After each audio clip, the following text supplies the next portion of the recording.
Welcome to Space to Ground. I'm Kayla LaFrance. Today we're coming to you from Space Center Houston, the official visitor center of NASA's Johnson Space Center. And this is America, the command module for Apollo 17. We have ignition, 2, 1, 0. We have a liftoff. We have a liftoff, and it's lighting up. This week, we are celebrating the 50th anniversary of the Apollo 17 mission, the last human mission to the moon, and the splashdown of Artemis 1, marking the beginning of NASA's commitment to return humankind to the moon and on to Mars. Splashdown.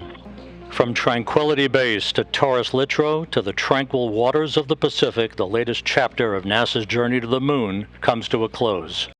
This weekend, the Artemis 1 mission came to a successful close when the Orion capsule splashed down in the Pacific Ocean off the Baja coast near Guadalupe Island.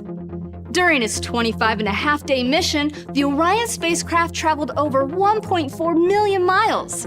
After its journey around the moon was concluded, the vehicle headed home where it reached re-entry speeds of 24,500 miles per hour. That's Mach 32. And liftoff of Artemis 1. We rise together, back to the moon and beyond. Following its successful launch last month on NASA's Space Launch System rocket, Artemis 1 tested the Orion spacecraft on a rigorous mission in the extreme environment of deep space around the moon.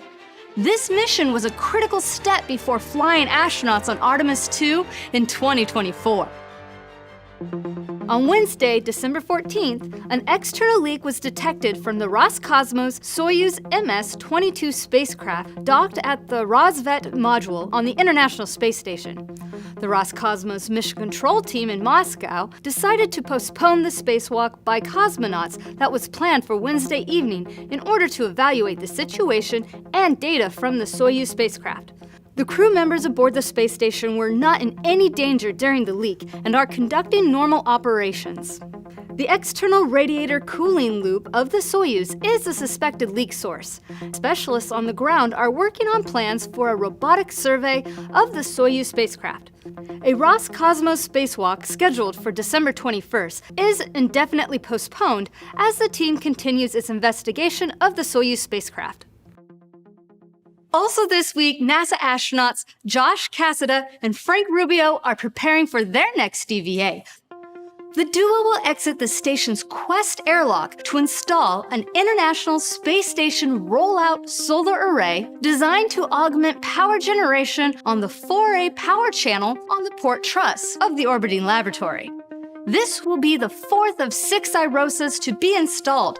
When completed, the IROSAs will increase power generation capability by up to 30%, increasing the station's total available power from 160 kilowatts to up to 215 kilowatts.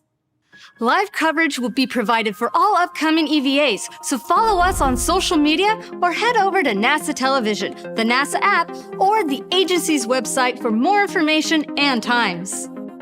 That's Space to Ground for this week. Thanks for watching. We'll see you next week.